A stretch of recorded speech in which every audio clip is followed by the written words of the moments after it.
Well, when it starts to cool off this morning, I woke up at the camp and it was like 50 degrees.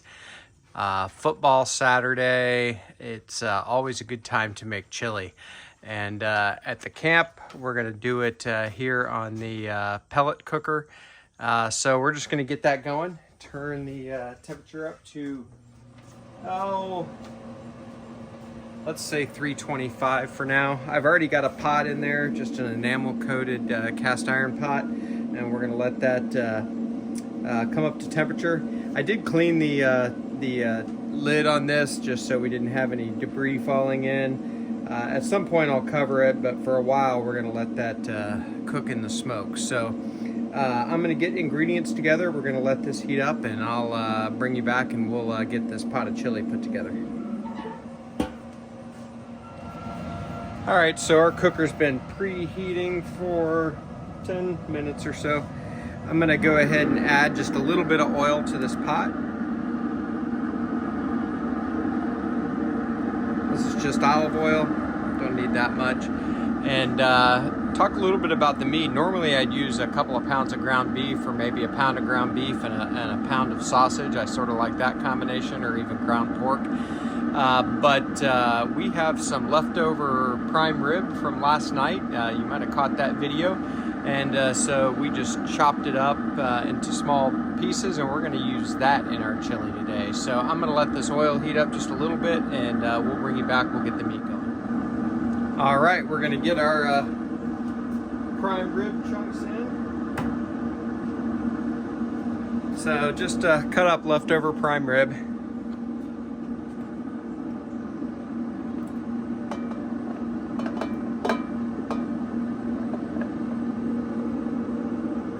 We're just gonna let that go, let it brown a little bit on the bottom, and really don't want to touch it for a little bit. We're gonna let that Maillard reaction happen with that meat that's touching the bottom of the pan, and we're just gonna let it go maybe for 10 or 15 minutes. So we'll bring you back. So one of the things about cooking at the camp is you sort of have to improvise sometimes. I don't have any garlic. So we're gonna just make it work. I love to put garlic in chili, but I do have some of this garlic and herbs all-purpose seasoning from Kingsford, which I really like. Get you some of this, slice a tomato, and put it on there. So freaking good. But we're just gonna add a little bit of this, not a lot, because we're still gonna do our chili seasoning, but just add a little more layer of flavor. And now I'm just going to mix this a little bit. Got a little bit of browning going on down there. This meat is breaking down nicely. Should be really tender. And next we're going to add, what I've got here is some diced up chipotle pepper. I don't want to put a lot. It can tend to be spicy, and kids are eating this and everything, and they don't always like spicy stuff. I've got a diced, most of an onion, just some leftover from last night's meal. It's most of a sweet onion, actually. And then I actually have a half a piece of breakfast sausage from this morning's breakfast, and I'm just throwing it in. So this is kind of going to be garbage chili. But I sometimes do like sausage and chili. Obviously, this isn't to that level, but I don't mind that flavor, and we'll just throw it in. I'm not big on leftovers, but I can definitely throw some leftovers in something like a chili. So get that incorporated, and we're just going to close the lid and let this go for a little while, probably another 15 minutes. So we'll see you in a few. Okay, we've been going about another 10 minutes here. Now we're going to add our chili spices. So I've just got 2 packs of McCormick's chili spice. Not what I would normally use at home, but it's totally fine. And when you're at the camp, you use what's easy. So just adding both of those packets, and gonna stir this around. This meat is browned up really nicely. It looks great. It smells good too, especially with those onions and chipotles in it. There we go. We're just going to let this keep percolating, and get the other ingredients ready and bring them on out, and we'll get this going in another probably 10 minutes, and then it'll just be about flavors coming together and cooking. So we'll bring you back. All right, next thing we're gonna add is some tomato paste. I just got a couple of tablespoons. So tomato paste is kind of a thickening agent for things like this. So throw that in and then just sort of mix it around and let it incorporate. And we'll bring you back soon, and we'll add the rest of our stuff. All right, we're gonna put the rest of this chili together and let it cook. So I've got a few things here, and we'll just talk about them as we add them. So I've got a can of Rotel, which is just crushed tomatoes, diced tomatoes with green chilies. I might normally use a couple of cans of Rotel, but since I'm using the Chipotle, which will bring a little heat to the party, I didn't want to take a chance on it being too hot. We can always add hot sauce if we want to spice it up a little bit. But I have made chili too hot in the past for some people to eat, and I always want to be careful with that. All right. Next thing, we've got 2 cans of just regular diced tomatoes. And these are the 15-ounce cans or whatever they are. Let me look. 14.5 ounces. So we're just going to add those, which is going to be where much of the liquid in the chili comes from, is the tomatoes, and then I've got some stock as well. So we're going to get that mixed around. Man, this looks great already.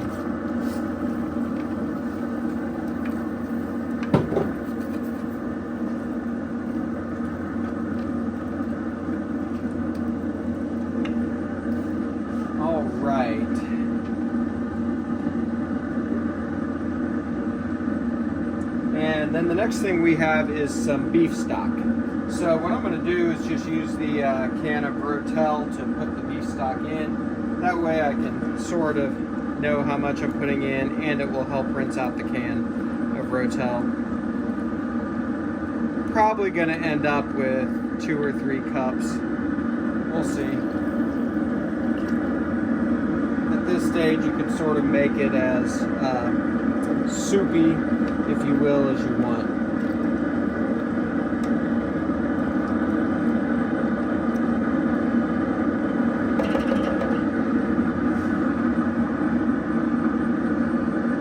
So I'm going to definitely do 1 more can. I may end up even using this whole thing of beef stock, which is totally fine. Not a lot to do with it at the camp here anyway, so I'd hate for it to go to waste. So now I'm gonna put my glove on and stir this. Be careful not to slosh it around.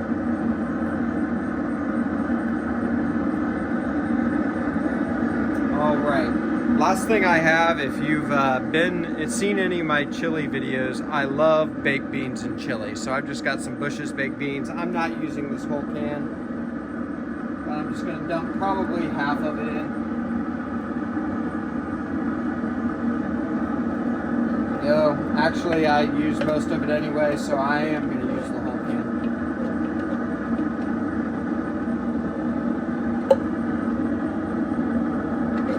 There we go. So I just love the flavor and sweetness that baked beans bring to chili. Many of you will probably think it's weird, and feel free to use no beans or use a can of kidney beans or black beans, whatever you want. But I just love baked beans and chili. I tried it once years ago, and I've never gone back. So that's going to be good for now. I think I'm not going to add the rest of that stock. Depending on how much it reduces, I still have a little stock I can use if I want to. Otherwise, we're going to let this go now, let it take on a little more smoke, and when it reduces and comes together a little more, I'll probably put the lid on it and we'll go from there. So this chili is all but done. All right, so this has been coming together now for, I don't know, another 15 minutes. By the way, I turned the heat down to 275, and I'm probably gonna turn it down even more. It looks good. Now, if I was at home, I would probably add some maseca, so that dehydrated corn that you would make corn tortillas with. That would give it a little body, a little thickness to it, but I don't have it here. And I would also add a couple of bay leaves just while it finished cooking, but I don't have those here. So it is what it is. That's kind of the way it is at the camp. You work with what you got. So I am going to try this just for seasoning, make sure it doesn't need anything. And maybe it'll be too spicy and I want to add the rest of the beef stock or something. We'll see. So try not to burn my mouth.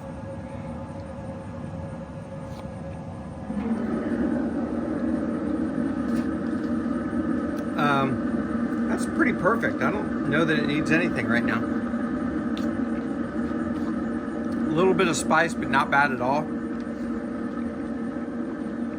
A little smokiness from the chipotle and the smoker. That's excellent. Love it. So I'll probably bring it back and we'll fix a bowl in a couple hours when it gets to be lunchtime. And then we'll call this video a wrap. So we'll see you in a little while. Hey, it's lunchtime. Our chili is off of the cooker. I put the lid on it for about the last hour, and it had reduced enough. It was at a consistency that I wanted. It tastes great. And you probably noticed, no real recipe here. Just kind of looking for the consistency you want with your chili spices to sort of be at the level of however much meat you use. So we're gonna serve up a bowl here. I forgot a spoon.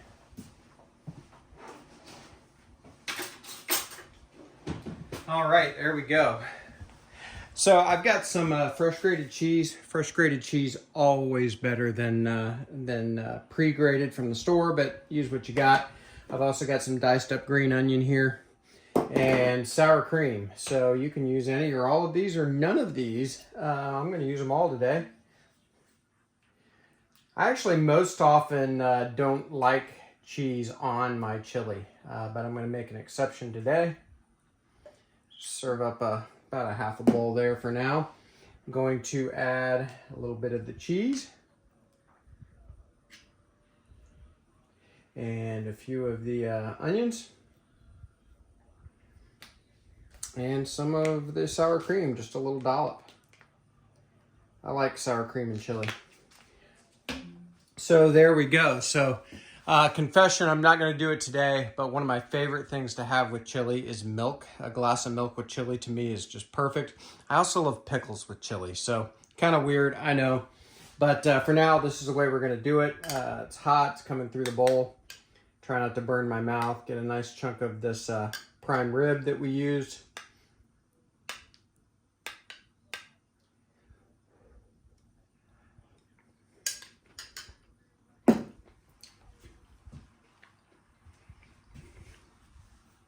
That's an excellent bowl of chili.